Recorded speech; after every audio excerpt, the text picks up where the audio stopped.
Welcome to the Doubles Only Tennis Podcast, where you learn the best doubles lessons to improve your game and win more matches while getting to know some of the top doubles players and coaches on the planet. I'm your host, Will Bochek.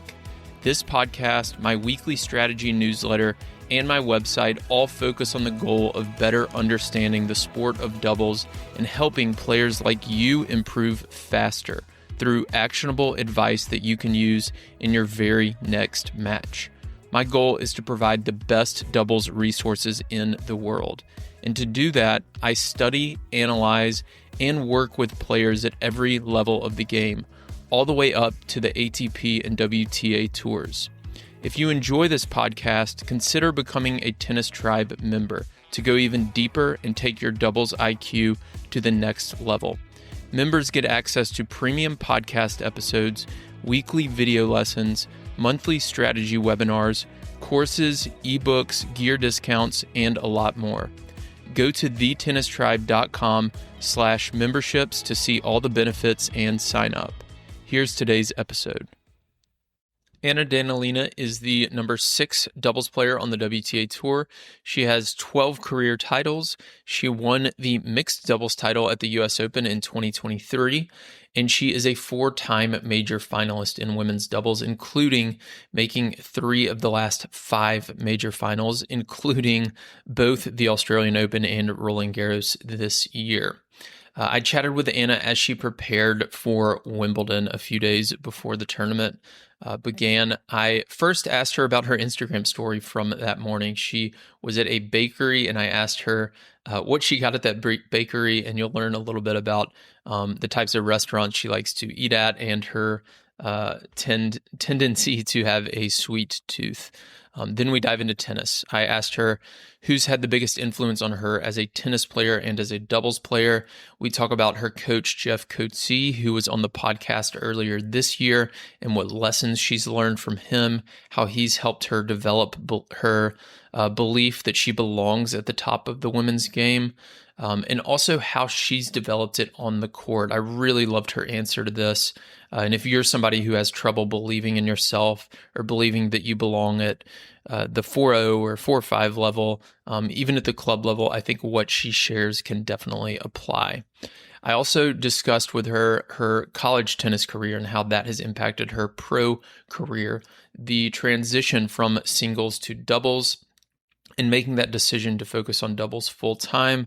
We talked about mixed doubles and her 2023 US Open title with Harry Heliovara. It's a really funny story of how they met and then also signed up and eventually won the title there.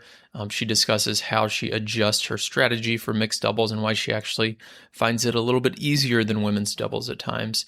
After that, I asked her about returning from the ad court. She's one of the best ad court returners on tour, so she shares a drill or something that she really likes to focus on when practicing returns. And I'm going to start implementing this into my own practice routine, and I think you should too. And then at the end, I asked her, of course, about what needs to change to make pro doubles more popular. So I think you're going to love this one. It's a very short conversation with one of the top doubles players on tour currently. So without further delay, enjoy this chat with Anna Danilina. Hey, everybody. Welcome to the show. Today we have Anna Danilina on. Anna, welcome. Yeah. Hi. Hello. Thank you for having me. It's nice to be here. Yeah. Thanks for coming on. So I want to talk about tennis, talk about doubles, but before I get to that, on your Instagram story this morning, you shared a photo of a bakery. I want to know what you got at the bakery, and then also what types of restaurants do you like to go to when you're at a tournament? What do you like to do off the court? Yeah, this is one of the big things that I like to do off the court. Just explore all the sweet treats of the city that I'm at. So I'm constantly on the lookout for a nice dessert spot. I got a lot of things, too many. Hopefully my coach will not listen to this podcast and will not hear exactly what I got. But I enjoy a nice breakfast, breakfast food, all the pastries, everything. I have a big sweet tooth, so I'm trying to control myself, but here and there, and I enjoy a nice treat. Yeah, I think it's okay. The tournament doesn't start for like 4 or 5 days, so I think you've got a little time. Exactly, exactly. Awesome. So I want to And move on I to work it tennis. out in the gym. Yeah. Oh yeah, exactly. Yeah, I'm sure. I mean, Yeah. y'all are so active that a few sweets are okay. Um, who's had the biggest influence on you as a tennis player and then also as a doubles player? Growing up, one of my favorite tennis players was Roger Federer. Always, I don't know, just the way, he played, the way he, handled himself on the court and off the court. I always enjoyed watching him play. Hmm. Also, yeah, growing up, I loved watching Sharapova and Justine Henin. I might be mispronouncing, sorry, here and there. Justine Henin? Yes, yes. Yeah, yeah. I enjoyed watching them always, and uh, doubles. I would say. I mean, there's been so many great players. I always liked watching Hingis. Hingis, yeah. Yes, I enjoy watching her play a lot. Yeah. What about coaches? Which coaches have had the biggest influence on you? And then what lessons have you learned from them that you could share with the audience?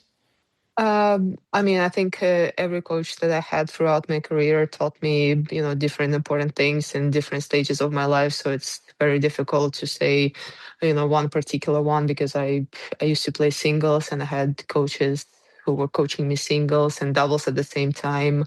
Also when I was a junior, it's just different stages, different type of coaching, and every one of them was important and played a big role of for me becoming a tennis player and who I am right now. And Jeff, obviously, we've been working together for more than 3 years, I think, till now. Yeah, and obviously, yeah, we uh, did. Great work. We keep working on a lot of things, and yeah, I really enjoy our partnership. Yeah. What are some of the biggest lessons you've learned from him, or some of the things, maybe areas of your game that you feel like he's impacted the most? I think we work definitely a lot on serves and returns. I think it's very important. I mean, yeah, not just in doubles, in general. It's this is how you start your points. So we definitely focused a lot of that and a lot of volleys, a lot of poaching. Like different formations and yeah, also just on a mental aspect of it as well, because I think in doubles everything changes so fast, especially when we play, just our tour events. It's a format, deuce point up to 10 points. You don't have a lot of time to be upset. At the one Hmm. specific point, everything is changing so fast. Your head always has to be in the game. So I've been trying to work on that as well. Yeah. So you feel like, especially with the short format, there's no time to kind of linger on maybe a missed shot or a bad point. Yeah, And exactly. you've, Or not as much time. Obviously, yeah, you can get upset here and there, but yeah, the longer you stay, upset or you feel like you're going down, the more it will affect you and the whole team. Hmm. So a lot of the listeners are also doubles players, but they're, Mhm. adult club level doubles players, not quite as good as you. Um, but they also get frustrated on the court, right? What advice would you have for them, or maybe some tips that have helped you when you get frustrated to kind of move on and think about the next point? Oh, it's always a tough question because every player and every person handles emotions differently. For me, I'm trying to stay as calm and consistent as possible and not to waste my emotions and my just not to get just disrupted by the emotions because this affects me a lot. So I'm trying to stay in a neutral position and not go too much into being too happy or too upset, just trying to stay as neutral as possible. Yeah, obviously, I still have to work on it a lot. It's still, there's still room for improvement, but this is what I'm trying to achieve because for me, the uh, calmer I am on the court, the more, like the better my tennis is. At least that's Mm, how I think.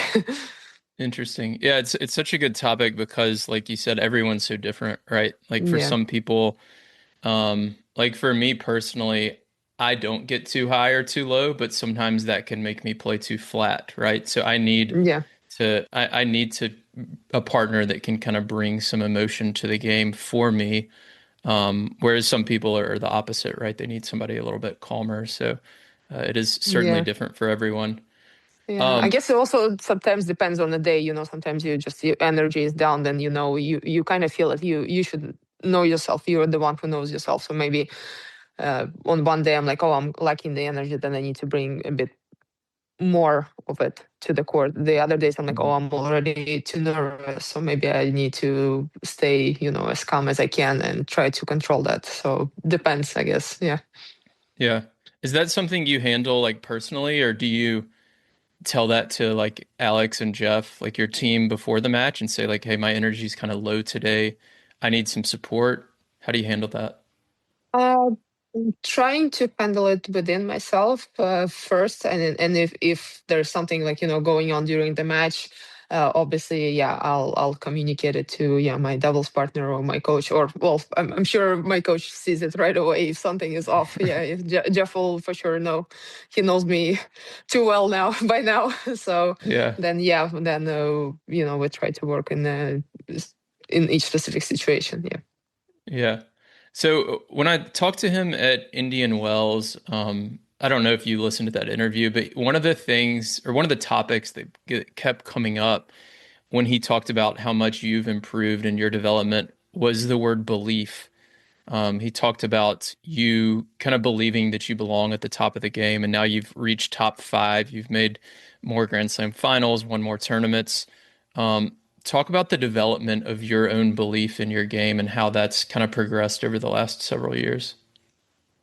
Yeah, I mean, that's a big thing that we always talk about with Jeff, and yeah, I'm gonna. I mean, it's tough to, I guess, to for me to explain, but for me, it comes from work. For me, the more work I put, the more I believe in myself that I can actually do it, because it kind of helps me to believe because I did the work. I know I can make the shot. I know I can make the serve.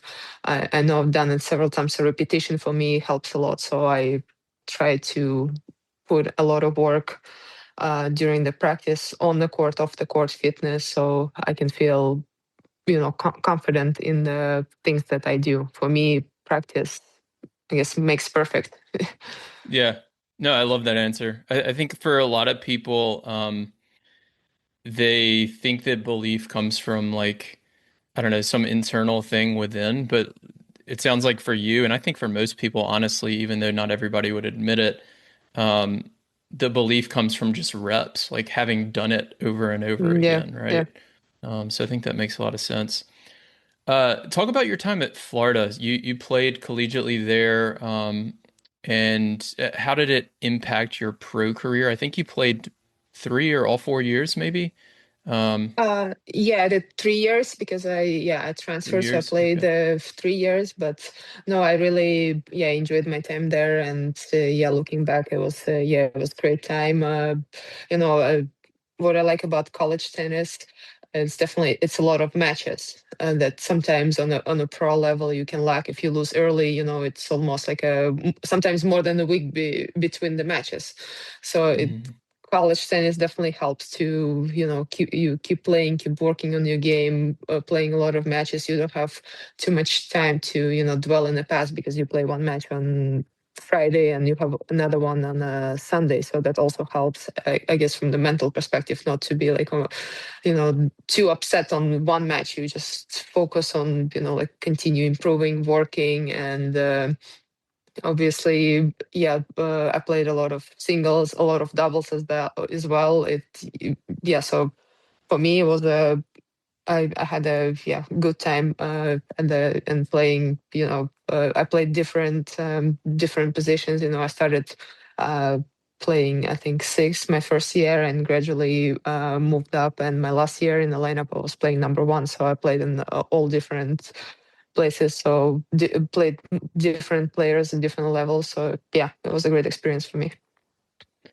When you left college, and you start your pro career, like most people, you're starting out probably with a belief that you're going to work on your singles career, right? And focus on that. At what point did you, I don't know if it was a decision or maybe just a gut feeling, but kind of realize that doubles was going to be your future rather than singles? And was that a hard decision to make?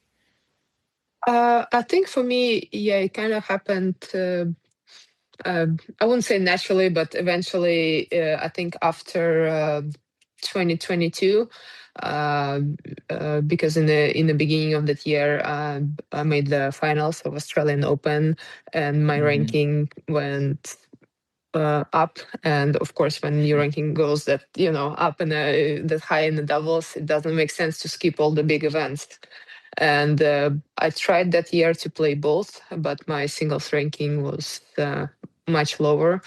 So it was very difficult to play both. And I tried, and I played almost every single week. I played either doubles or singles. And yeah, by the end of the year, I sat down, and yeah, I was thinking about it. And yeah, it just wasn't it wasn't satisfying for me, because I was feeling like I was not preparing for singles enough, and then I was kind of jumping all over. And it's yeah, not what I wanted for my tennis, because I like to, when I step on the court, to give my best, be as prepared as I can to play each specific match. And I wasn't feeling that I was doing that. So I guess that's how, like, gradually, yeah, doubles became, my only field Yeah. of Yeah. expertise right now. Yeah. Yeah, the focus. Yeah. Yeah. Yeah, I feel like I hear a similar story a lot, and it's always interesting to hear how people or how the players handle the decision, I guess. I feel like for some players they stay in that limbo for a long time, and then others are happy to transition to doubles. So certainly different for everybody. I want to ask about your partnership with Alex. Y'all have Mhm. had a lot of success the last couple of seasons. You've made three out of the last five major finals, including two straight this year. What makes your partnership work so well, and how are y'all able to elevate your game during the majors? Yeah, I mean, that's the question we get a lot. I mean, Yeah. we started last year. We played at French Open first time in a while, and we made the finals right away. So it's hard to say what's working when we started that great right away. But yeah, we've been playing together for basically over a year now, and obviously we know each other very well. We know our games, our uh, weaknesses and our greatest things of the game. So it helps when we can help each other out, and trying to complement each other. uh yeah, I mean, this year we studied really well. But for me personally, when it comes down to grand slams, I'm trying not to focus too much on the end goal, because obviously you want to win every single tournament you're entering. But I'm trying to just go from match to match, because uh yeah, grand slam is, you're gonna have all the matches will be tough. There's the best players in the world are coming all together to play the slam. And I'm just trying to focus on each specific match and be as prepared as possible for every single round. Do you try to? This is something I feel like I don't know, more singles players do more, especially like somebody towards the end of their career, like a Djokovic or something, where they will try to like peak during the majors. You're only 30, so you're not towards the end of your career yet, especially in doubles. But is that something you try to focus on, like looking at the year as a whole? Because there's so many tournaments, I imagine it's hard to really stay locked in every single week, right? You need a break. You need to be able to go to the bakery and get your Yeah, sweets, all of that different exactly. stuff. Exactly. Yeah, I need time for that. It's not that easy to get a break from practice to get to the bakery and back. Yeah. So, but yeah, ideally, I'm trying to. It's all about how you do the weeks leading up to the Grand Slam, and how you feel. If you feel like you need a bit more matches, that's for me. It's all about how you feel each specific week. Sometimes you do really well 2 weeks prior to the slam, and then I feel like maybe now it's a good time to take a break and maybe skip 1 week to be fresh, because ideally for the Grand Slam you want to show up in your best form, but in the best form, but also fresh, because it's a long stretch. It's a week and a half of matches, maybe sometimes back to back, or you have a day in between, and you also play a longer format, so you need to be physically ready to play 3-set matches. So I think for each Grand Slam, it depends how you do the weeks before, but also some of them, like when you start in the beginning of the year in Australia, it kind of makes sense to play all the tournaments leading up to it, because you're just starting the season. You want to get those matches in by the end of the year, when you play before the US Open. Maybe it makes sense to skip here and there because you already have too many tournaments, under your belt leading up to Yeah, it. So yeah, it's just, I think, on a case by case basis. sure. Yeah, that makes a lot of sense. You have to stay kind of match ready, but also keep your body healthy and get the rest it needs. Exactly. Um, a couple more questions here. Do you have like 5 more minutes? Yeah, of course. Um, so you and Alex have made 3 out of 5 major finals. You also made the 2022 Australian Open finals. How do you learn from those losses in those finals? Uh, yeah, I mean, definitely each one of them, I still remember, even the 2022 one. But I think each final, if you how I was looking at the game, there were very different ones. The first one in 2022, the first final, always more nerves, coming in, because it's the first ever I played. And yeah, each one of them was different. And I'm, obviously after each one of them, I'm going back and I'm watching the match and reviewing it with also with Jeff, obviously. And we try to improve, and hopefully, the next chance we get, we gonna finally get the title. Yeah, I'm sure y'all will. Y'all are playing it's such a high Yeah, level. It's just thank a you. matter of time. Um, I want to ask about mixed doubles. You won the U.S. Open with Harry Hiliavara. Hmm. If I'm not mistaken, I think y'all had just met like that day at sign-in, and then Basically, went yeah. basically, yeah, and went on to win the tournament. Talk about that experience, and then how do you change or adjust your strategy and your game style when you're playing mixed doubles versus women's doubles? Yeah. No, I mean, yeah, I remember it was very funny. We just showed up at the same time at the referee's office where the sign in is, because I just wanted to put my name on a looking list. And yeah, Harry was staying there. We just looked at each other like, "Hey, this is you. Yeah, do you want to play?" And we just basically signed up on the spot like this. That's so Yeah, it funny. was and yeah, we ended up winning the slam in the end of it. But no, I really enjoy playing mixed. For me, it's uh, kind of, I mean, it's still doubles, but it's a bit different. For me, sometimes it's even easier to play mixed than the regular doubles, because I kind of just expect every ball to come to me, because I feel like, obviously, like uh, when I play, like I feel like the women are a bit more of a target. And you just maybe sometimes you just need to be ready for the ball to come to you. So that's how I see it. And obviously, yeah, of course, uh, serving and returning, it's the same. It's very important no matter what. It's doubles or mixed. But yeah, in that regard, at least for me, that's how I feel whenever I play mixed. Yeah. Yeah, it's a lot of fun to watch as well. I wish the tour would do more of it at Yeah. some of the 1000s like they did at Indian Wells the past few years. And other tournaments. Yeah, yeah. So so last two questions for you. You returned from the ad court. You're one of the best returners on tour.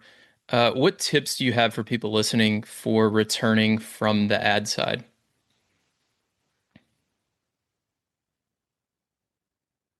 A lot on the forehand return because uh, one of the best combinations as a server is to go IT left. So you kind of expect a T serve, and I always work a lot on maybe pulling that forehand down the line or cheap lob returns. What sometimes work for me is also change the how you say the return position, maybe move inside the court a little bit so the ball is coming even faster to you. So you shorten your swing and you work on those returns, forehand or backhand, doesn't matter. So then when you go back to your normal position, it becomes easier to return. The ball is not coming as fast as you think. Mm. Is that something you work on in practice too? Like you step in and take the return early to improve that timing? Yes, yes, I step in maybe 2 or 3 steps, depends on the surface inside of the baseline, and try to return from there. Obviously, I know exactly where my coach is serving. I'm not trying to guess, but I'm just trying to work on the consistency on the return.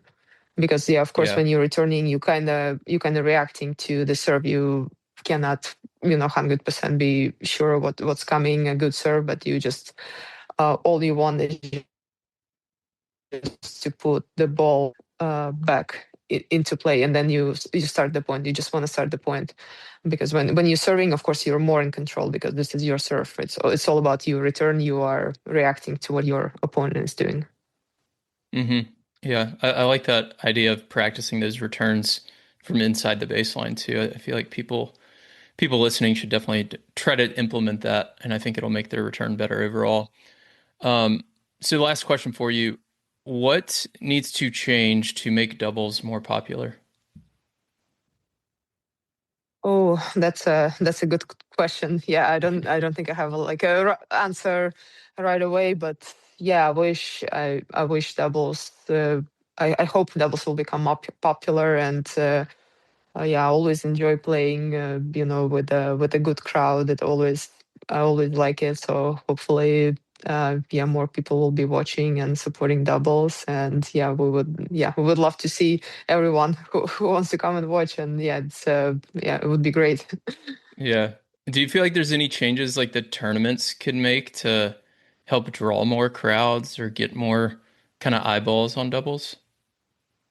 I mean, I think it's always, always room to improve, always room for improvement. But I think usually it's a very good crowd when we have a combined events.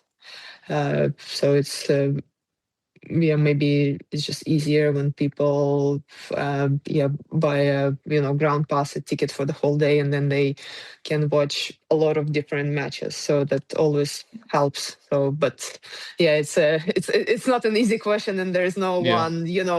one right answer to how to do it. But yeah, hopefully something can be done. Yeah. Yeah, the combined events do really well. At least in my experience, going to them. And they're a lot easier to, I guess, just navigate the grounds and Yeah, find yeah. some of those matches like you're talking about. Awesome. Anna, this was a ton of fun. Thank you so much for joining Mhm. us and best of luck at Wimbledon. Yeah, thank you for having me. Yeah, thank you. Bye. Bye. Yeah, bye. Thank you. Thank you for listening to this week's episode of the Doubles Only Tennis Podcast. If you're interested in diving deeper into the world of doubles strategy, I've created Tennis Tribe memberships that allow me to bring you more podcast episodes, video lessons, webinars, and other doubles content on a weekly basis without relying on paid ads. The lessons inside the membership will help you better game plan with your partner, optimize your practices, and become the smartest player on the court. Go to thetennistribe.com/memberships to learn more and sign up. You can also join my free newsletter on our homepage, where I share a new doubles lesson every week. If you want to connect, you can find me on Instagram, Twitter, and Facebook, or contact me through our website. Thanks again for listening.